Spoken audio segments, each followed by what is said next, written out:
সুপ্রিয় দর্শক, স্বাগত জানাচ্ছি আজকের সম্পাদকীয়তে। আমি জিন্নাতারা যশোয়া। ভোট শুরুর আগেই পোস্টাল ব্যালট নিয়ে অনিয়মের অভিযোগে তোলপাড় চলছে। একটি বিশেষ দলের নেতার মাধ্যমে ব্যালট হ্যান্ডেল করার অভিযোগ তুলে নির্বাচন কমিশনে আনুষ্ঠানিক আপত্তি জানিয়েছে বিএনপি। এমন ঘটনায় প্রশ্নবিদ্ধ হচ্ছে ব্যালটের গোপনীয়তা। তবে কি ভোটের মাঠে অবৈধ প্রভাব বিস্তারের ছক চলছে? এদিকে আসন বন্টন নিয়ে জামাত ও ইসলামী আন্দোলনের টানাপোড়েনে ঝুলে আছে 11 দলের চূড়ান্ত সমঝোতা। সমসাময়িক রাজনীতি নিয়ে আজকে সম্পাদকীয় ভোটের আগেই ব্যালট বিতর্ক। আর এসব নিয়ে কথা বলতে আমাদের সঙ্গে স্টুডিওতে উপস্থিত আছেন ডাক্তার সাখাওয়াত হোসেন শান্ত, সাধারণ সম্পাদক জি9, এবং আল মামুন রাসেল, আইনজীবী, বাংলাদেশ সুপ্রিম কোর্ট। দর্শক, আপনারাও এই আলোচনায় অংশ নিতে পারেন। এজন্য আপনাদের ফোন করতে হবে টেলিভিশনে দেখানো নম্বরে। এছাড়া ফেসবুকের মাধ্যমেও আপনাদের মন্তব্য পাঠাতে পারেন। শুরুতেই জানিয়ে দেব আজকের শিরোনাম। পোস্টাল ব্যালট নিয়ে বিতর্ক চরমে। পুনরায় ছাপিয়ে সংশোধন চায় বিএনপি। ভিডিও ভাইরাল নিয়ে শাস্তিমূলক ব্যবস্থা নেওয়ার আহ্বান। তদন্তের আশ্বাস ইসির।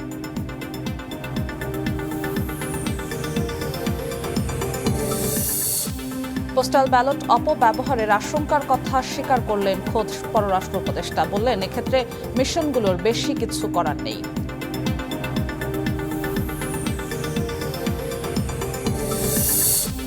নির্বাচনী আসন বন্টন নিয়ে 11 দলের জটিলতা। জোটের প্রার্থী তালিকা ঘোষণা স্থগিত। দ্রুতই সমঝোতার আশা জামাত ও ইসলামী আন্দোলনের।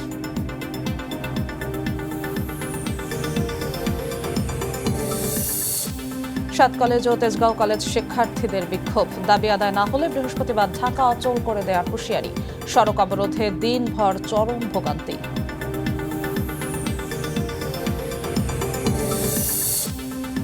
এবং শতাধিক গুম খুনের মামলায় জিয়াউল আহসানের বিচার শুরু। সাক্ষ্য গ্রহণ 8 ফেব্রুয়ারি। র্যাবের টিএফআই সেল পরিদর্শনের অনুমতি পেলেন সেনা কর্মকর্তাদের আইনজীবীরা।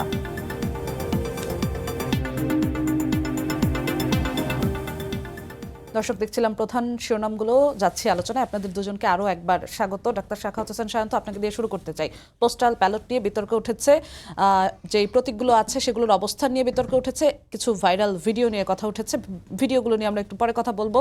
যদি সেই প্রতীকের অবস্থান নিয়ে কথা বলি, দলের স্থায়ী কমিটির সদস্য নজরুল ইসলাম খান নির্বাচন কমিশনে গিয়েছিলেন কথা বলতে। তিনি তারপরে বেরিয়ে বৈঠক শেষে সাংবাদিকদের বলেছেন, বিদেশে পাঠানো পোস্টাল ব্যালটে কিছু রাজনৈতিক দলের নাম ও প্রতীক প্রথম লাইনে রাখা হয়েছে, আর বিএনপি প্রতীক রাখা হয়েছে মাঝামাঝি অবস্থানে।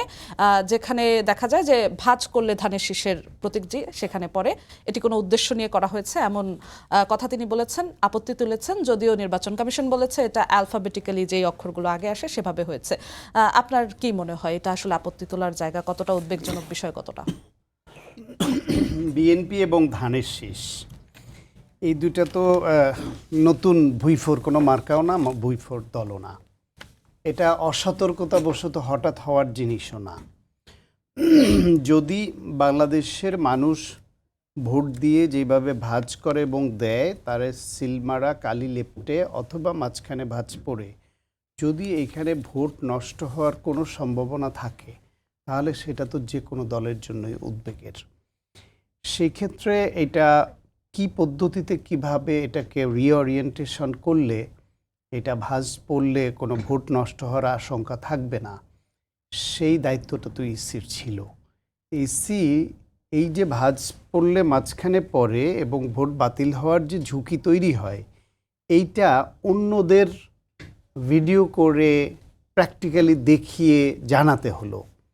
তার আগে ইসি কেন চেক করলো না, সেইখানে হলো বিএনপির সন্দেহের বিষয়টা, যে বিএনপি ইসি কেন এটা করলো। এছাড়া মাঝ বরাবর অন্য দলের গুলো প্রথমে, হ্যাঁ, সেই ক্ষেত্রে এখন ইসিতে যেহেতু অভিযোগ জানিয়েছে, নিশ্চয়ই ইসি এটা এখন পরীক্ষা নিরীক্ষা করে দেখবে এবং নির্বাচনে এইরকম পক্ষপাতিত্বের বা বিশেষ কোনো উদ্দেশ্যমূলক কারণে করেছে কিনা সেই অভিযোগ যেহেতু উঠেছে, ইসির উচিত হবে এটা খুব দ্রুত ব্যবস্থা নেওয়া এবং প্রয়োজন হলে এই ব্যালট আবার ছাপানো। ইসির তরফ থেকে যেটা বলা হয়েছে যে হাতের সময়টা খুবই কম, নির্বাচন প্রায় কাছাকাছি চলে এসেছে, এই মুহূর্তে আবার পুরোটা সম্ভব কিনা? ভুল হয়ে থাকলে কম কোনো অজুহাত হতে পারে না। খুব দ্রুততার সঙ্গে এটা ছেপে আবার পাঠানো সম্ভব। এখনও 1 মাস সময় আছে, এই সময়টা নেহাতি কম নয়। তার থেকেও বড় হলো, এই ব্যালট পেপার নিয়ে ইতিমধ্যে বিদেশে যে বক্স খুলে নিজেরা বিলি করে নেওয়ার যে ঘটনা জি, ঘটেছে সে এবং বিষয়ে আসবো, সেটার আরেকটু যে বিষয় একটু যুক্ত ভিডিও করি। ভাইরাল হয়েছে, দুইটা বিষয়ই কিন্তু খুবই আপনি বলেছেন যে উদ্বেগজনক। ভুল হয়েছে কিনা, বিএনপির তরফ থেকে বলা হয়েছে যে এটি কৌশলগত কোনো পক্ষপাত কিনা, কি মনে হয়? না, সেটা বলছি যে বিএনপি রাজনৈতিক দল হিসেবে তারা মনে করতেই পারে যে এটা কৌশলগত কোনো পক্ষপাত কিনা বা বিশেষ ষড়যন্ত্রের অংশ কিনা। ইসি যদি সেটা স্বীকার নাও করে, তাহলে তাদের তো ভুল হয়েছে এটা তো স্বীকার করতে হবে। তাহলে সেই ভুলটা শুধরানোর তো সময় আছে। তো তাদের যদি তারা এখন নানান অজুহাতে এটাই রাখতে চায়, তাহলে বিএনপিকে ধরে নিতে হবে যে এখানে ভিন্ন কোনো অসৎ উদ্দেশ্য আছে, এবং এই অসৎ উদ্দেশ্য আছে বলেই তারা এটা করেছে তো করেছে। এখন আবার সময় নেই এই কথাটা সামনে আসছে। সময় নেই কে বলল? 1 মাস সময় অনেক সময়। এটা ছাপতে কতদিন লাগে? এগুলো ছাপানো তো 1-2 দিনের ব্যাপার। 2 দিনে ছাপা হলে এটা পাঠাতে কতদিন লাগে? তারা যে এই পোস্টাল ব্যালটগুলি যেভাবে পাঠিয়েছে যে ডাক বিভাগের মাধ্যমে, সেখানে কয়দিন লাগে? যে 1 মাস তাদের জন্য এত অল্প সময় হয়ে গেল। সুতরাং প্রথম কথা হলো, তারা যেটা করেছে, বিএনপি বলছে বা অনেকেই মনে করছে এটা উদ্দেশ্যমূলক।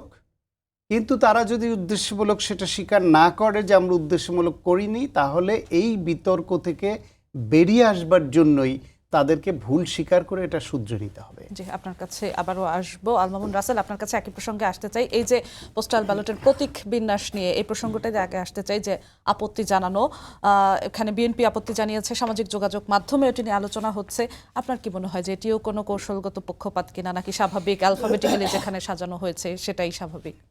অসংখ্য ধন্যবাদ জোসেফ আপা আমাকে চমৎকার প্রয়াস অন্তর্ভুক্ত করার জন্য, সাথে আমার সহ প্যানেলিস্ট সাখাওয়াত ভাই, আমার খুব প্রিয় মানুষ, ওনাকে অন্তর্ভুক্ত করার জন্য, এবং সময় টিভির যারা দর্শক আছে তাদেরকে অগ্রিম শুভেচ্ছা জানাচ্ছি।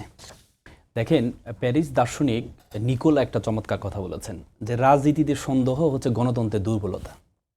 মানে আমাদের সবচেয়ে বেশি এই দুর্বলতাটা, যে সন্দেহ করা, একে অপরকে সন্দেহ করা, এই দুর্বলতা যদি একটা বড় দলের পক্ষ থেকে হয়, সেটাই খুব কষ্ট লাগে। বিএনপির মতো একটা বড় দল সিলি একটা বিষয় নিয়ে, আপনি মনে করেন ওরা আমি সুপ্রিম কোর্টের লয়ার, আমার সুপ্রিম কোর্ট বারে ইলেকশন হয়, ইলেকশনে হচ্ছে যে ব্যালট পেপারগুলো হয় নামের এই বর্ণমালা, মানে অ্যালফাবেট যেভাবে হয়, যেমন আমি আব্দুল্লাহ, আমার শুরুতে আব্দুল্লাহ আছে, হ্যাঁ, আব্দুল্লাহর কারণে মানে আমি 1-2 সবসময় আমার সিরিয়াল থাকে, আর যার ম দিয়ে শুরু হয় তার সিরিয়ালটা পরে আসে। তার মানে দেখেন, এই নির্বাচন কমিশন কিন্তু বলেছে যে সিরিয়ালি যেমন ধানের শীষ ধ দিয়ে শুরু হয়, আর এমন যদি হতো যে আ দিয়ে আনারস হয়, আনারসের জায়গায় দাঁড়িপাল্লাকে দিয়ে দিল বা শাপলাকলিকে দিয়ে দিল, এটা নিয়ে তাহলে প্রশ্নটা উঠতো। কিন্তু তারপরে সিরিয়ালি আপনি দেখেন, প্রথম যে ব্যালেটের যে রোটা আছে, 6টা লাইন আছে, নিচে 14টা লাইন আছে। এই 6টা লাইনের মধ্যেই দ এবং দ হচ্ছে দাঁড়িপাল্লা উপরে আছে, তার নিচে হচ্ছে ধ সিরিয়াল। এখন আপনি বলতে পারেন 6টা লাইনের জায়গায় তো 7টা লাইন করতে পারতো। 7টা লাইন করলে তো 7টা লাইন যদি করতো তাহলে ধানের শীষ চলে আসতো। আপনি দেখেন, দ দিয়ে প্রত্যেকটা অক্ষর দিয়ে 4টা থেকে 5টা হচ্ছে আপনার আছে, এই কি বলে, এটা কি বলে, এই প্রার্থীদের আছে 4টা থেকে প্রতীক আছে 4টা থেকে 5টা। তাহলে যদি আপনি এই ব্যালট পেপারটা A4 সাইজের, আপনি যদি প্রত্যেকটা লাইন এভাবে লাইন করতে থাকেন, তাহলে আপনার ব্যালট পেপারটা হয়ে যায় হচ্ছে প্রথম 4-5টা যদি আপনার প্রত্যেকটা রোতে দেন, তাহলে এটা অর্ধেক হয়, যার অর্ধেকটা ফাঁকা থাকে। এই জন্য ওনারা 2-3টা অক্ষরকে একসাথে দিয়েছেন, একটা রোতে দিয়েছেন। আপনি দেখেন, জাতীয় নির্বাচন এত বড় একটা নির্বাচন, এই নির্বাচনে আমি ভোট দিতে যাব, আমি ধরেন, সাপোজ আমি ধানের শীষকে ভোট দিতে যাব, আমার কি টার্গেট থাকবে? এটা কি এমন যে আমরা এমসিকিউ পরীক্ষা দিতাম যখন প্রিপারেশন থাকতো না, তখন হচ্ছে শুরুতে যেগুলো আছে সবগুলো দাগায় ফেলতাম? এটা তো এমন না। এটা জাতীয় নির্বাচনে আপনি ভোট দিতে যাবেন, আপনি কাকে ভোট দিবেন, সে কোথায় আছে, সে গর্তের মধ্যে যদিও থাকে, সেখান থেকে আপনি বের করে আপনি সেখানে গিয়ে ভোটটা দিবেন। এটা তো নর্মাল কিছু না, যে এমন না যে আমি গেলাম শুরুতে যেটা আছে আনারস আছে, আনারসকে দিয়ে দিলাম, দাঁড়িপাল্লা উপরে আছে, দাঁড়িপাল্লাকে দিয়ে দিলাম। এটা এমন না। জাতীয় নির্বাচন প্রত্যেকে সচেতন, বাংলাদেশের মানুষ প্রত্যেকে সচেতন, প্রত্যেকে ভোটটা যখন দিবে সে তার মেন্টাল প্রিপারেশন থাকবে, আমি কাকে ভোটটা দিব, এবং সে যেখানেই থাকুক, সে মার্কাটা যেখানেই থাকুক, বাংলাদেশের মানুষের মতো এত রাজনৈতিক সচেতন মানুষ কিন্তু আপনি পাবেন। আপনি একটা রিক্সা চালক হতে, ব্যান চালক হতে, একবারে এলিট শ্রেণী পর্যন্ত প্রত্যেকে রাজনৈতিক সচেতন, প্রত্যেকে ডিসাইডেড থাকে যে সে কাকে ভোটটা দিবে। ভোট দেওয়ার আগে সেই এমন না যে গেলাম, কোন মার্কাটা দেখতে একটু সুন্দর, যে একটু ঝকঝকা, তার উপরে আমি দিয়ে দিলাম, এটা এমন না। বা সামনে যেটা পড়লো সেটাতে দিয়ে দিলাম, এটা এমন না। তো সুতরাং এটাকে নিয়ে যেই আমি মনে করি এটা বিএনপির একটা কিন্তু রাজনৈতিক, ইসিকে আরেকটু আমার কাছে যেটা মনে হয় এটা বিএনপির স্পষ্ট একটা করার রাজনৈতিক দরকার ক্যাম্পেইন। ছিল কিনা? রাজনৈতিক ক্যাম্পেইনটা কেমন, যে আমাদেরটা মাঝখানে আছে, আমরা যদি এটা ইসির কাছে গিয়ে বলি এটা সবাই একটু জানবে যে আমাদেরটা মাঝখানে আছে, মিডিয়াগুলোতে আসবে, এটা রাজনৈতিক ক্যাম্পেইন মনে হয়েছে আমার কাছে। কারণ নজরুল সাহেবের মতো এত বড় ব্যক্তিত্ব, সে না, একটা সিলি একই বিষয় সাথে নিয়ে। নজরুল সাহেব কিন্তু বলছেন যে শাপলা-কলি আর দাঁড়িপাল্লা উপরে আসছে, তাহলে কি তারা ইচ্ছাকৃতভাবে আমি তো দাঁড়িপাল্লার আপনাকে বলেছি যে ক্যাম্পেইন করবে? অ্যালফাবেটের সিরিয়াল আলোকে আসছে। তারা শুধু যদি নিজেদেরটা এমন হতো বলছে না, আয়ের অন্যদেরটাও জায়গায় দ বলছে। দিয়ে দিল বা এই অয়ের জায়গায় শাপলাকুলি নিয়ে আসলো, তাহলে সেটা বলতে পারতেন। দ এবং ধ, জামাত এবং বিএনপি 17-18 বছর একসাথে ছিল, তো তাদের মার্কাগুলো নামগুলো সব কাছাকাছি, দ এবং ধ দিয়ে। ধ মানে একটু বড় আর দ মানে যে ছোট, এভাবে সিরিয়াল করা হয়েছে আর কি।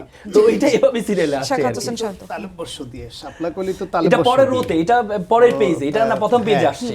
শাপলাকুলি কিন্তু প্রথম পেজে আসে না বিষয়টা কিন্তু। হচ্ছে তারা যদি অ্যালফাবেটিক্যালি সিরিয়ালি করে এবং এটা জাস্টিফিকেশন থাকে সেটা তারা করতেই পারে, কিন্তু সমস্যা হলো যখন সায়েন্টিফিক্যালি একটা পেজ করলে এটা যখন ভাঁজ করবে, সেই ভাঁজ করার একটা নিয়ম আছে, সেই নিয়মটা তারাই বলে দেয়। এদেরকে দেখতে হতো যে ভাঁজ করার ফলে কোনো মার্কার উপর ভোট পড়লে মার্কার মাঝখান দিয়ে ভাঁজ পড়ে কিনা। যদি মার্কার মাঝখান দিয়ে ভাঁজ পড়ে তাহলে এই ভোটটা নষ্ট হওয়ার আশঙ্কা তৈরি হয়। সেই কারণে অনেক সময় ইভেন এমনও হয় যে এক মার্কার উপর সরাসরি আরেকটা পড়লেও কালি লেপটে যায়, ফলে এটা সাইন্টিফিক্যালি খুব যাচাই বাছাই করে করা হয়। সেইখানে ইসি এবার যথেষ্ট সতর্কতার সঙ্গে এটা করেনি বলে এই বিতর্কটা উঠেছে। এখন রাজনৈতিক দল হিসেবে যখন তারা এরকম মনে করে যে এটার মধ্যে কোনো অসৎ উদ্দেশ্য থাকতে পারে, এটা বা এটা তাদের রাজনৈতিক অভিযোগ। ক্যাম্পেইন। এটা তাদের অভিযোগ ক্যাম্পেইন হওয়া লাগে না, কারণ ধানের শীষ, দাঁড়িপাল্লা, নৌকা, লাঙ্গল, পরিচিত প্রতীক। এই মার্কারগুলো কোনো ক্যাম্পেইন লাগে না। এই মার্কারগুলো যারা ভোট দেয় তারা সবাই জানে এবং যারা ভোট দিতে যায় তারা খুঁজে নেয়। তারা ওই ধানের শীষ কোথায় আছে খুঁজে না পেয়ে ধানের শীষে ভোট দিতে গিয়ে সে দাঁড়িপাল্লায় দিবে, বা দাঁড়িপাল্লায় ভোট দিতে গিয়ে দাঁড়িপাল্লা কোথায় আছে খুঁজে না পেয়ে ধানের শীষে দিবে, এইটাই দেশে হয় না। ফলে এটার ক্যাম্পেইনের দরকার হয়। একটি ভিডিও, একটি না দুইটি ভিডিও খুব সম্ভবত ছড়িয়েছে, একটি 27 সেকেন্ডের ভিডিও, আরেকটি খুব বড় ভিডিও, খুব সম্ভবত 7 মিনিটের বেশি ভিডিও। সেখানে দেখা যাচ্ছে একটি বাসার ভেতরে একাধিক ব্যক্তি আছে এবং বিপুল সংখ্যক পোস্টাল ব্যালট তাদের সাথে আছে, তারা সেগুলো গণনা করছে। খামগুলোর উপর বাহরাইনের ঠিকানা লেখা দেখা গেছে। আজকে যখন নজরুল ইসলাম খান গিয়েছেন তিনি তখন সাংবাদিকদের বলেছেন বাহরাইনের একটি বিশেষ রাজনৈতিক দলের নেতারা পোস্টাল ব্যালট হ্যান্ডেল করছেন। বিশেষ রাজনৈতিক দল বলতে খুব সম্ভবত তিনি জামাতকে বুঝিয়েছেন, এবং নির্বাচন কমিশনের কাছে তারা জানিয়েছেন যেন আইনি ব্যবস্থা নেওয়া হয়। এই বিষয়টি আসলে নির্বাচনকে সামনে রেখে উদ্বেগজনক কিনা? ডেফিনেটলি। ধরেন এইখানে ওই যে বললাম যে এরা আসলে অগোছালো, হয় এরা ঠিকভাবে ডিল করতে পারছে না অথবা কোনো বদ উদ্দেশ্য আছে, দুইটার একটা তো আপনাকে মানতে হবে। তো আমি সরলভাবে দেখি যে না, এরা বদ উদ্দেশ্য নিয়ে করেনি, এরা প্রক্রিয়াগত ভুল করেছে। কারণ একটা ব্যালট পেপার আপনার নির্বাচনের আগে ভোটারের হাতে চলে যাবে এবং ভোটাররা যে যার মতো ভাগ বাটোয়ারা করে নিজেরা নিয়ে যেতে পারে, এটা ভাবতে পারেন আপনি? এটা কোনোভাবে সম্ভব। এবং সেইখানে দেখেন ইসির ইয়েটা কোথায়। আজকে এটা নিয়ে সাংবাদিকরা প্রশ্ন করার পরে ইসির সচিব যে আক্তার আহমেদ সাহেব, উনি বিষয়টা ব্যাখ্যা করে বলছেন এইভাবে, ছাত্র জীবনে হোস্টেলে যেমন একটা জায়গায় চিঠিপত্র রেখে যেত একটা টেবিলের উপরে, আমরা সেখান থেকে নিজেরা নিয়ে নিতাম, সেরকম একটা বক্সে 160টি ব্যালট দিয়ে গেছে। ওই বক্সটা যখন বাংলাদেশি প্রবাসী ভাইয়েরা এসে খুলেছেন 4-5 জন, তখন তারা ওটা ভাগ করে যে আমার পাশের ঘরে ও থাকে, আমি এটা নিচ্ছি, আমি ওটা পৌঁছে দেব। ব্যাপারটা এই রকম। একজন ইসি সচিব তিনি এই বিষয়টাকে সিরিয়াসলি না নিয়ে এরকম একটা মন গড়া একটা ব্যাখ্যা দিয়ে দিলেন। তাকে কেউ বলেছে যে আমরা এইভাবে নিয়েছি? তারপরেই দেখেন সন্ধ্যার সময় ইসি থেকে আবার স্টেটমেন্ট পাঠানো হচ্ছে প্রেসে, বলছে কোনো খামই খোলা হয়নি। তাহলে এই যে ইসি সচিব একবার বলছেন যে নিজেরা ভাগ বাটোয়ারা করে, এর আমার পাশের রুমেও থাকে, আমার পাশের বাসায়ও থাকে, আমি পৌঁছে দিব বলে খুলে নিয়ে গেছে। আচ্ছা, ওই ভিডিওতে কিন্তু ভিডিও যে করছে একজনে না করছে যে ভিডিও করে না, ফেসবুকে দিয়ে না, ফেসবুকে দিয়ে দিয়েন না। তার মানে এরা নিজেরা গিয়ে ইচ্ছাকৃতভাবে এইভাবে খুলে নিজেরা ভাগ বাটোয়ারা করে নিয়েছে এবং সেটা গোপন রাখতেও চেয়েছে, কিন্তু যারা ভিডিও করেছে তারা আবার ফেসবুকে সেটা ছেড়ে দিয়েছে। ফলে এইটাও তো ইসির মিসম্যানেজমেন্ট। যদি আমি ইসিকে ষড়যন্ত্রকারী হিসেবে অভিযুক্ত করতে না চাই, যদি ইসিকে আমি কোনো বিশেষ দলের সঙ্গে বিশেষ সখ্য থেকে এটা করেছে সেরকম বলতে না চাই, তাহলেও তো এটা ইসিকে মানতে হবে যে এটা তাদের মিসম্যানেজমেন্ট।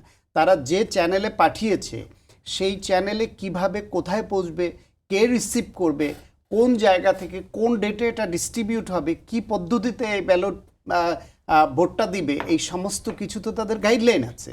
সেই গাইডলাইনের বাইরে এটা গেছে মানে একটা অনিয়ম হয়েছে, এবং এই অনিয়মটা খুব গুরুতর অনিয়ম। এটা খুব সাধারণ কোনো অনিয়ম না 7 লাখের বেশি ভোটার যেটাকে এইভাবে ব্যাখ্যা দিয়ে উড়িয়ে দেওয়া যায় যে হোস্টেলে আমাদের ছাত্র জীবনে যেরকম ছিল সেরকম। আসলে নির্বাচন কমিশনে যারা যান তারা সম্ভবত এটা বয়সের কারণে কিনা, অথবা ওই চেয়ারে বসলে এরকম হয়ে যান কিনা। আমাদের আগের এক সিএসি ছিলেন, ওনাকে মেরুদণ্ডহীন বলাতে উনি চেয়ার থেকে উঠে দাঁড়িয়ে আবার বসে বুঝিয়েছিলেন এই যে আমার মেরুদণ্ড আছে। এইসব হাস্যকর কাজ করেছেন অতীতে। এখন ওনারা এখানে বসছেন, ওনাদের একটু ব্যক্তিত্ব সম্পন্ন আমরা ভেবেছিলাম যে একটু ব্যক্তিত্ব সম্পন্ন হবেন, গুছিয়ে কথা বলবেন, গুছিয়ে কাজ করবেন। ভুল হতেই পারে, সেই ভুলটাকে খুব সহজভাবে তাদের লজিক দিয়ে বুঝিয়ে বলবেন এবং শুধরে নেবেন। কিন্তু এইরকম আগের ইসিদের মতো এরকম ব্যক্তিত্বহীন একই ধরনের কাজ, আচরণ, কথা যদি ওনারা বলেন, তাহলে ওনাদের প্রতি যে আস্থাটা আমরা রাখতে চাই সেটা কিভাবে থাকবে? আল মামুন রাসেল, ভিডিওর কথা আমরা বলছিলাম, ফেসবুকে সামাজিক যোগাযোগ মাধ্যমে ছড়িয়ে গেছে, সেখানে দেখা যাচ্ছিল কয়েকজন আবার বাধা দিচ্ছেন যে ভিডিও যেন না করা হয়। সেখানে বিএনপির তরফ থেকে একটি রাজনৈতিক দলের নেতার বাড়ি বাহরাইনে সেই অভিযোগটি এসেছে। জাতীয় নির্বাচনের আগে এমন বিষয়গুলো সামনে আসা সেই দলের জন্য বা নির্বাচনের জন্য প্রশ্নবিদ্ধ করার কোনো জায়গা তৈরি হয় কিনা? দেখেন, আমি এটা একটু ভিন্নভাবে দেখি। শাকত ভাই যেভাবে দেখেছে আমি একটু ভিন্নভাবে দেখি। কেন ভিন্নভাবে দেখি? প্রবাসীরা প্রথম ভোট দেওয়ার সুযোগ পেয়েছে, তাদের মধ্যে যে উচ্ছ্বাস, প্রবাসীদেরকে বলা আছে যে নির্দিষ্ট টাইমের আগে ব্যালট খোলা যাবে না, কিন্তু অনেকে নির্দিষ্ট টাইমের আগে ব্যালট খুলে ধানের শীষে ভোট দিচ্ছে, না কে ভোট দিচ্ছে, ভাইরাল হয়েছে ছবিগুলো। কিন্তু এটা কিন্তু নির্দিষ্ট টাইমের আগে। এখন আপনি কথা হচ্ছে এক জায়গায় আপনি অনেকগুলো ব্যালট পেলেন, পেয়ে কি আপনি চাইলে কি সাথে সাথে ভোটটা দিতে পারেন? ভোটটা কি এই অ্যালাউ হবে না? এখানে কিছু প্রসিডিউর আছে। আপনি যখন এই ব্যালট পেপারে, পোস্টাল ব্যালটে যখন একটা অ্যাপস আছে, বিডি অ্যাপস আছে, এই অ্যাপসে সাইন ইন করতে হয় আপনার নাম্বার দিয়ে। সেখানে আপনার এনআইডি কার্ড দিতে হয়, এনআইডি কার্ড দিয়ে সেখানে একটা অ্যাড্রেস দিতে হয়, পোস্টাল অ্যাড্রেস। আপনি জানেন বিদেশে একটা পোস্টাল অ্যাড্রেসকে টাকা দিয়ে নিতে হয়, পোস্টাল অ্যাড্রেস দিতে হলে টাকা দিয়ে নিতে হয়। এখন যারা স্থানীয় আছে বা যাদের যাচাই করার কোনো ব্যবস্থা কি আছে? আপনি যাচাই তো করবে হচ্ছে আপনি কি দিয়ে যাচাই করবে হচ্ছে আপনি এনআইডি কার্ড দিয়েছেন। দেখেন, আপনি যখন সাপোজ আপনি খামটা পেলেন, খামটা পেয়ে ভোটটা দিয়ে পাঠিয়ে দিলেন, আপনার ভোটটা অ্যালাউ হবে না। কেন অ্যালাউ হবে না জানেন? কারণ খামের ভিতরে একটা কিউআর কোড আছে। আপনি যেই সাইন ইন করেছেন যে অ্যাপসটা দিয়ে, আপনার নাম্বার দিয়ে, সেই কিউআর কোডকে স্ক্যান করতে হবে। স্ক্যান করার পর তারপরে আপনার ভোটটা অ্যালাউ হবে। কোন মোবাইল? যে মোবাইলে আপনি সাইন ইন করেছেন, মানে আপনার নির্দিষ্ট বরাদ্দের পরে, এখন না। আপনি যদি এখন সবগুলো নিয়ে ভোট দিয়ে দিলেন, এরপর পাঠিয়ে দিলেন, এগুলো অ্যালাউ হবে না। কারণ আমরা নিয়মটাই জানি না। নিয়মটা হচ্ছে আপনাকে কিউআর কোড স্ক্যান করতে হবে। স্ক্যান করার পর তারপরে নির্দিষ্ট টাইমের পরে আপনাকে, কারণ কিউআর কোড স্ক্যান করার এখন টাইম এটা এখন শুরু হয় নাই, এবং এটা এখনো ওয়েবসাইটে চালু হয়নি। তো তার মানে আপনি চাইলে এখন কিউআর কোড স্ক্যান করতে পারবেন না। নির্দিষ্ট টাইমে এটা কিউআর কোডে স্ক্যান করতে পারবেন, তখন আপনি চাইলে ভোটটা দিতে পারবেন। তাহলে দেখেন একসাথে কেন পেলো? ওই যে আপনাকে আমি বললাম পোস্টাল অ্যাড্রেস নিতে হলে কিছু টাকা দিয়ে, এই অ্যাড্রেসটা নিতে হলে টাকা দিয়ে নিতে হয়। এই জন্য স্থানীয় যে আছে বা যার একটা বাড়ি আছে, সবাই এখানে আশেপাশে যারা আছে প্রত্যেকে একটা অ্যাড্রেস দিয়েছে। কারণ তিনি চাইলে যে যিনি ধরেন টাকাওয়ালা বা বাড়িওয়ালা মানুষ, সে চাইলে সে ভোট দিতে পারবে না, কারণ তার মোবাইলটা লাগবে যিনি ভোটটা দিবেন। আপনি দেখেছেন যে ভিডিওটা করা হয়েছে, ভিডিওর মধ্যে কিন্তু একবারও বলা হয়নি যে অমুক দাঁড়িপাল্লায় ভোট দাও বা এই যে আগে ওটা খোলা হয়নি। কিন্তু এটা তার মানে কি, এইটা চিঠিগুলো এখানে আসছে, এই চিঠিগুলো আবার যার নামে তাকে বন্টন করা হবে, বলে যে এটা আমি নিচ্ছি, আমি ওর পাশে আছি। তার মানে কি, আমি চাইলেও তার এই যে পোস্টাল এই চিঠিটা খুলে আমি চাইলেও ভোট দিতে পারবো না, কারণ তার মোবাইল দিয়ে কিউআর কোড স্ক্যান করতে হবে। আমি চাইলেও পারবো না। এই যে আমি শুরুতে বললাম যে রাজনীতি দুর্বলতা হচ্ছে সন্দেহ করা। কিন্তু তার কাছে পৌঁছানোটাই যদি না পৌঁছায় তাহলে ভোটটা অ্যালাউ হবে না। এত কষ্ট করে আপনি একটা সাইন ইন করে, আমি একজন প্রবাসীকে দেখেছি, মানে তার সাইন ইন করতে কমকে 3 ঘন্টা সময় লেগেছে, আমার থেকে সহযোগিতা নিয়েছে। তার মানে এত কষ্ট করে, এত আবেগ দিয়ে যে প্রবাসীটা ভোটটা সাইন ইন করলো, এই তারপরে পোস্টাল ব্যালটটা তার কাছে আসলো, আপনি কি মনে করেন সে তারটা গ্রহণ করবে না? সে কি এমনি ফেলে দিবে? ফেলে দিলে তো লাভ হবে না। আপনি যত টাকা খরচ করেন, যতক্ষণ পর্যন্ত আপনার মোবাইল দিয়ে কিউআর কোড স্ক্যান না করবেন, ততক্ষণ পর্যন্ত আপনার ভোটটা অ্যালাউ হবে না। তো তাহলে এই জিনিসটাকে, একটা ভিডিও দেখলাম আমি, নামও বলা নেই যে দাঁড়িপাল্লায় ভোট দাও বা খোলাও নেই, তারপরেও আমরা সন্দেহ করছি এইটাকে নির্দিষ্ট কোনো দলের হইতে পারে। সেটা কি? এটা আমাদের যেটি বললাম যে আমরা একে অপরকে সন্দেহ করি, এবং সেখানে একটা মবও হয়েছে। সেখানে ওই বাড়ির সামনে বিএনপির কিছু লোকজন গিয়ে লাইভ করছে, এই আমরা এই ভুয়া ভোটকে ঠেকানোর জন্য আমরা আসছি। তার মানে কি? এই যে আমাদের রাজনীতিটা, আগের যে রাজনীতি, সে রাজনীতিতে আমরা ফিরে আসছি। এই যে শুরু, মানে কোনো একটা সুযোগ পাইলে ভাইরাল বিষয়, বাঙালি তো আমরা ভাইরাল জাতি, মানে কোনো কিছু পাইলে যে আমাকে দেখা যাক, যে আমি এটা প্রতিবাদ করছি। কি প্রতিবাদ করছেন আপনি? যদি এমন হতো যে আপনি সেখানে ভোট দিচ্ছেন, ভোট দিতে পারবেন না, কারণ ভোট দিতে তার মোবাইল ছাড়া, তার মোবাইলের যে কিউআর কোড এবং তার মোবাইলের সাইন ইন করা ছাড়া আপনি ভোট দিতে পারবেন না। সবগুলো আপনি নিয়ে যান জোর করে, পারবেন না আপনি, ওই নিয়ম না জানার কারণে। ওই যে বলে যে মানি না, কি মানো না, জানি না, সবাই বলে মানি না, আমিও বলি মানি না। আমাদের কার্যক্রম হয়ে গেছে এমন। ডাক্তার সাখাওয়াত হোসেন শান্ত, আপনার কাছে একটু আসতে চাই। ইসির বরাত দিয়ে একটি গণমাধ্যমের খবর যে 10,000-এর বেশি ভোটার পোস্টাল ব্যালটের জন্য নিবন্ধিত হয়েছেন, এমন আসন রয়েছে 18টি, আর প্রবাসী রয়েছে 7,60,000-এর কিছু বেশি। এই যে 10,000-এর বেশি ভোটার পোস্টাল ব্যালটের জন্য আবেদন করেছেন, এমন 18টি আসন হিসেবে ভোটের সমীকরণ অনেকটা পাল্টে দিতে পারে কিনা?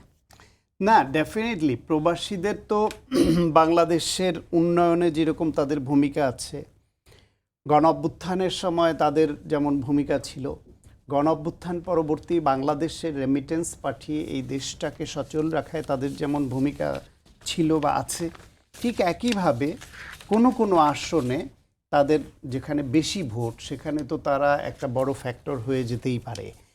অনেক জায়গায় আছে আপনার 2-1 হাজার, 2-4 হাজার বা 5 হাজার এরকম ব্যবধানে হার জিত হয়ে যায়। সেইখানে প্রবাসীরা যদি ঠিকমতো ভোট দেয়, তারা তো অবশ্যই ফ্যাক্টর, এবং প্রবাসীরা যাতে ফ্যাক্টর হতে পারে সেজন্যই তো তাদের ভোটার করা হয়েছে, কারণ তাদের অধিকারটা রক্ষিত হোক। তারা কষ্ট করে আত্মীয় পরিজন, সন্তান, বাবা মা সবাইকে ফেলে বিদেশে গিয়ে কষ্ট করে টাকা রোজগার করে, সেই টাকা পাঠিয়ে এই দেশটাকে টিকিয়ে রাখে। সুতরাং এই দেশে তাদের যে অধিকার, সেইটা তারা প্রয়োগ করুক, তারা তাদের পছন্দের সরকার গঠন করতে ভূমিকা রাখুক। সেই জন্যই তো তাদেরকে ভোটার করার দাবি বিভিন্ন রাজনৈতিক দল থেকে উঠেছে এবং তাদের তরফ থেকে ছিল, সেটা করেছে। সুতরাং এটা ডেফিনেটলি অনেক বড় ফ্যাক্টর। এখন কথা হলো গিয়ে ভোটটা এখন দেখার পরে দেখ। আপনি আমাকে বলেন তো, আমার আসনে ভোট হবে, সেই ভোটের ব্যালট পেপারগুলা আমি নিয়ে বাড়ি বাড়ি গিয়ে দিয়ে আসবো, আমি একটা দলের নেতা, আর অথবা উনি দিয়ে আসলেন, যদি আমি দিয়ে আসি তাহলে তার এটা ভালো লাগবার কোনো কারণ নাই, আর উনি যদি দিয়ে আসেন তাহলে আমার ভালো লাগবার কারণ নাই।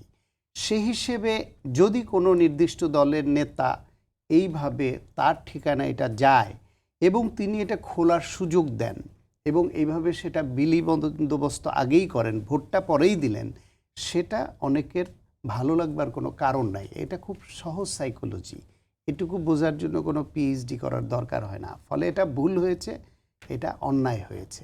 সেই ভুল এবং অন্যায়টা না হলে ভালো হতো, কী করে এখন শুধরে নিবে সেটা হলো কথা। এটাকে জাস্টিফাই করা কোনো ভালো কথা না। জি, আমরা একটু নির্বাচন সামনে রেখে আসন সমঝোতা বা যে আসন বন্টন নিয়ে যে বিষয়টি চলছে সেখানে আসতে চাই।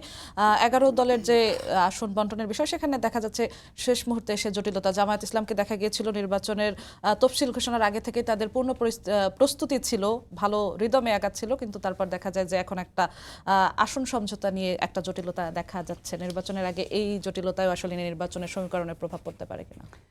বাংলাদেশের রাজনীতিতে এই যে জোট, এই জোটটা কখনোই আদর্শিক হয়নি। এই জোট হয় স্বার্থের বিলি বন্টন। জামায়াত ইসলামের সঙ্গে দীর্ঘদিন বিএনপির জোট ছিল, এবং এই জোট, এই যে এখন যারা জোট করছে, এই ইসলামিক দলগুলোর মধ্যেই জামায়াত ইসলাম কোনো ইসলামী দলই না। এটা একসময় বলেছিল এই ইসলামী শাসন বাংলাদেশ, ইসলামী আন্দোলন বাংলাদেশ, ঠিক এই কথাই বলছিল যে জামাত ইসলাম কোনো ইসলামী নেই। এখন যেমন হেফাজতের নেতা বলছেন জামাত ইসলামের কোনো ইসলামী নেই এবং এরা নির্বাচিত হলে দেশ থেকে ইসলাম ধ্বংস হয়ে যাবে। ফলে এই ইসলামপন্থীদের মধ্যেই এই বিভেদটা অনেক দীর্ঘদিন ছিল। হঠাৎ করে তারা ভোটের সমীকরণে এসে এক জায়গায় হলো, এটা একটা স্বার্থ। সেই স্বার্থের দ্বন্দ্বটা প্রকট হচ্ছে যখন, তখন বনিবনার ঘাটতি হচ্ছে। আবার যদি বিলি বন্টন ঠিক হয়ে যায়, এই বনিবনা চলে যাবে, তবে এই ক্ষেত্রে যারাই ওই জোটের লিডিং দল থাকে তারা বেশি সংকটে পড়ে। বিএনপির সঙ্গে জামাত ইসলাম ছিল, জাতীয় বিভিন্ন দল ছিল, 4 দলীয় জোট ছিল। যখন 2008 সালের নির্বাচনের সময় জামায়াত বিএনপি তখন যেহেতু ওই জোটের লিডিং দল, জামায়াত ইসলাম বিএনপিকে এরকম ট্র্যাপ করেছিল। ট্র্যাপ করে আলী হাসান মোহাম্মদ মুজাহিদ এমন একটা আসন তাকে দিতে বাধ্য করেছিলেন যেখানে তার জামানত বাজেয়াপ্ত হয়েছে। বিএনপির অত্যন্ত জনপ্রিয় নেতা ছিলেন সাবেক মন্ত্রী জি, ছোট করে কামাল ইবনে ইউসুফ। কামাল ইবনে ইউসুফ তার বাবার আমল থেকে পুরুষানুক্রমে কয়েক পুরুষ ধরে তারা অত্যন্ত জনপ্রিয় এবং প্রভাবশালী। কামাল ইবনে ইউসুফকে বাদ দিয়ে আলী হাসান মোহাম্মদ মুজাহিদকে ওই আসন দিতে বাধ্য করেছিল, কারণ তাকে ওইটা না দিলে তারা জোটে থাকবে না। ঠিক একইভাবে এখন আবার এই জোটের যেহেতু লিডিং দল জামায়াত, তাদেরকে তাদের সঙ্গে অন্য যে দলগুলো আছে তারা এরকম জিম্মি করবে, চাপে রেখেছে। জিম্মি করছে। জি। ফলে স্বার্থ যখন মিলে যাবে, স্বার্থের হিসাবটা এই দ্বন্দ্ব গুছে যাবে এবং তারা আসন পুনর্বন্টন হবে। আর যদি এই স্বার্থের দ্বন্দ্বটা, এই গ্যাপটা না মিটাতে পারে, এমনও হতে পারে যে ইসলামী আন্দোলন বাংলাদেশ বা খেলাফত সহ অন্য ধর্মীয় রাজনৈতিক দলগুলো আলাদা জোট করছে বা আলাদাভাবে নির্বাচন করছে। আর মামুন রাসেল, আমরা একদম শেষের দিকে চলে এসেছি, একই বিষয়ে আসতে চাই। যেমনটা সাখাওয়াত হোসেন সায়ন্ত বলল যে স্বার্থের দ্বন্দ্ব প্রকট হচ্ছে বলেই 11 দলের মধ্যে এমন জটিলতা কিনা, এবং এই জটিলতাটা থাকলে 11 দলের রাজনৈতিক যে নির্বাচনী যে প্রচারণা সেখানে প্রভাব পড়বে কিনা বা নির্বাচনের সমীকরণে প্রভাব পড়বে কিনা। জি, আমি এটাতে আসি। সাকত ভাই একটা বিষয় বললেন যে ছোট করে একসময় আমরা শেষের দিকে। হেফাজত এবং ইসলামী আন্দোলন বলেছে জামাত কোনো ইসলামী দল না। দেখেন, ইসলামী দলগুলোর মধ্যে আমাদের 4টি মতবাদ কেন? হানাফি, শাফি, হাম্বলি। কেন? কারণ এক পক্ষ আরেক পক্ষকে বলে না তারা ইসলামের মধ্যেই নেই। তার মানে এটাকে মানে সিরিয়াসলি নেওয়ার কিছু নেই। হ্যাঁ, যখন ইসলামী আন্দোলন জামাতকে বলবে জামাত ইসলামী দল না, জামাত তাদেরকে বলবে তারা ইসলামিক দল না, এটাকে এত সিরিয়াসলি নেওয়ার কিছু না। এটা হচ্ছে এই যে আমাদের রাসূল বলেছেন যে পরবর্তীতে প্রজন্মে অনেকগুলো ইসলামের মধ্যে অনেকগুলো ভাগ হয়ে যাবে, অনেকগুলো ভাগ হয়ে যাবে। মানে এটা কেউ বলবে রাজনৈতিক দোয়াল্লিন, মারপ্যাচ। কেউ বলবে জোয়াল্লিন, কেউ এখানে উঠবে হাত উঠাবে, কেউ এখানে উঠাবে। এটাকে এত সিরিয়াসলি নেওয়ার কিছু নাই। কারণ দেখেন, এবার যে জোটটা হয়েছে, একটা জোট 2 কারণে হয়। একটা হচ্ছে আদর্শিক জোট, আর একটা হচ্ছে প্রয়োজনের জোট। ইসলামপন্থীদের মধ্যে যেটা হয়েছে সেটা হচ্ছে আদর্শিক জোট হয়েছে, এবং এনসিপি এবং এবি পার্টির সাথে যে জোটটা সহ 11 দল হয়েছে, এটা হচ্ছে প্রয়োজনের জোট হয়েছে। প্রয়োজনের জোট কেমন? কারণ এনসিপি মনে করছে জুলাইয়ের যে সনদটা বাস্তবায়ন হওয়া দরকার এবং জুলাইয়ের যে সংস্কারগুলো, ভোটটা জয় হওয়া দরকার, সেখানে জামাত সবচেয়ে বেশি এগিয়ে আছে। কারণ বিএনপি আপনি বিভিন্নভাবে, যদিও এর কথা বলছে, কিন্তু বিভিন্নভাবে না এর ক্যাম্পেইন করছে। যদি না ক্যাম্পেইন না জিতে যায়, তাহলে কি এনসিপির যে জুলাই সনদের যে আইনি ভিত্তি, সেটা কিন্তু এই এনসিপির যারা জুলাই যুদ্ধে আছে তারা পাবে না। এজন্য তারা প্রয়োজনের কারণে সেখানে এবি পার্টি এবং এনসিপিকে এখানে যুক্ত করেছে। দেখেন, আপনার ইসলামী আন্দোলনের সাথে এখন যেটি হচ্ছে, আমি এটাকে এত সিরিয়াসলি দেখি না। আমি মনে করি দান্দিকতার মধ্যে নতুন কিছু পাওয়া যায়। এটাকে আপনি ইউনিটি ইন ডাইভার্সিটি, বৈচিত্র্যের মধ্যে ঐক্য থাকবে। আপনি এটাকে আজকে আমি মনে করি এটা সমাধান হয়ে যাবে। এটাকে বেশি কিছু, কারণ ইসলামী আন্দোলন যেই বিষয়গুলো তুলে নিয়ে আসলে, উনি বললো যে এনসিপিকে কেন যুক্ত করা হয়েছে, আমাদেরকে বলা হয় নাই। তারেক রহমানের সাথে ইউনিটি গভর্নমেন্টের কথা বলেছে, আমাদেরকে বলা হয় না। এটা কিন্তু জোট হয় না, এটা সমঝোতা হয়েছে। এনসিপির সাথে ইন্ডিভিজুয়াল জামাত হয়তো বসেছে, কারণ জামাতকে এনসিপি কি চায়, জামাতের সাথে করতে চায়। জামাত কিন্তু 8 দল প্রথমে কিন্তু অফার দিয়েছিল যে যারা রাষ্ট্রের বাংলাদেশের ব্যাপারে একমত, যারা দুর্নীতিকে জিরো বলবে, তারা আমাদের সাথে সমঝোতা আসতে পারবে। যখন এনসিপি বলেছে, এনসিপির সাথে বসেছে। বসার পরে এরপরে এবি পার্টির সাথে ইন্ডিভিজুয়াল বসার পরে এরপরে জোটের সাথে বসেছে। জোটের সাথে আপনি বড় ভাই সবসময় একটা দায়িত্ব থাকে, আর ছোট ভাই মেজু ভাইরা একটু সবসময় একটু বাঁকা হয়, মাছ বড়টা দেয় নাই কেন। আপনি দেখেন ইসলামী আন্দোলন বারবার বলছে যে এদেরকে জোট থেকে বের করে দিব। জামাত ইসলাম কিন্তু এরকম কোনো সিলি কথা কিন্তু বলে না। কেন বলে না? বড় ভাই একটু ধৈর্য ধরতে হবে। এরপরে যে আপনি দেখেন, যখন এনসিপি এবং এবি পার্টিকে যখন যুক্ত করা হয়, যে সাংবাদিক সম্মেলন, সেটা আপনারা কাভার করেছেন, সেখানে কিন্তু ইসলামী আন্দোলন উপস্থিত ছিল। তাহলে ইসলামী আন্দোলন যদি এখন বলে যে আমাদের অনুমতি ছাড়া এনসিপিকে যুক্ত করা হয়েছে, তাহলে এটাকে জামাতের সাথে অবিচার করা হবে। এবং কি ইউনিটি গভর্নমেন্ট এটা তারেক রহমানের সাথে দেখা করেছেন। ইউনিটি গভর্নমেন্ট এটা না যে আমরা তারেক রহমান যে যারা এবার ক্ষমতা আসবে আমরা তাদের অংশ হব, এটা না। ইউনিটি গভর্নমেন্ট মানে হচ্ছে আমরা সবসময়, আমরা তারেক রহমান সাহেব কিন্তু 31 দফার মধ্যে একটা কিন্তু ছিল ইউনিটি গভর্নমেন্ট। ইউনিটি গভর্নমেন্ট মানে হচ্ছে আমরা সবসময় বিরোধী দলকে কি মনে করি, শেখ হাসিনা বিরোধী দলকে কি মনে করেছে। বিরোধী দল মানে কোনো দলের পর্যায়ে পড়বে না, তাদের কোনো রাজনৈতিক কোনো অধিকার থাকবে না, তারা তাদের অফিস খুলতে পারবে না, তাদের নেত্রীকে জেলে বন্দী করতে হবে, মানে মানুষের পর্যায়ে নেয় না। এই জন্য জামাতের আমির বলেছে আমাদের একটা ইউনিটি থাকা উচিত, যে আমরা রাষ্ট্রটা পরিচয় করবো আগামী 5 বছর, যে আগামী আমাদের যে সংস্কারগুলো আছে এই সংস্কারগুলো কি করা দরকার, বাস্তবায়নের জন্য আমাদেরকে ন্যূনতম 5টা বছর ইউনিটি গভর্নমেন্ট থাকা উচিত। এটা তারেক রহমান সাহেবের সবারই এটা কিন্তু এই ছিল। এটা না এমন না যে আওয়ামী লীগ যেভাবে জাতীয় পার্টিকে বলে যে 10-12 জন তোমাকে আমি গৃহপালিত বিরোধী দল বানিয়েছে, এটা এমন না যে জামাত বলছে যে আমাকে গৃহপালিত বিরোধী দল বানাও, এটা মানে ইউনিটি গভর্নমেন্টটা। তো সুতরাং এই যে জামাতের সাথে ইসলামী আন্দোলন এবং এতে যেটি হচ্ছে এটিকে বড় বিষয় আমি মনে করি এটা খুব দ্রুত সমাধান হয়ে যাবে। কারণ তারা হয়তো জামাত 40টা আসনের প্রস্তাব দিয়েছে, তারা হয়তো একটু বেশি আসন আরো 10-15টা বেশি চাচ্ছে। আমার মনে হয় এটা খুব দ্রুতই সমাধান হয়ে যাবে। আজকে আপনাদের দুজনকে অসংখ্য ধন্যবাদ আমাদের সঙ্গে যুক্ত হওয়ার জন্য। সবাইকে ধন্যবাদ জানিয়ে শেষ করছি আজকে সম্পাদকীয়। আগামীকাল আবারও দেখা হবে একই সময়। শুভরাত্রি।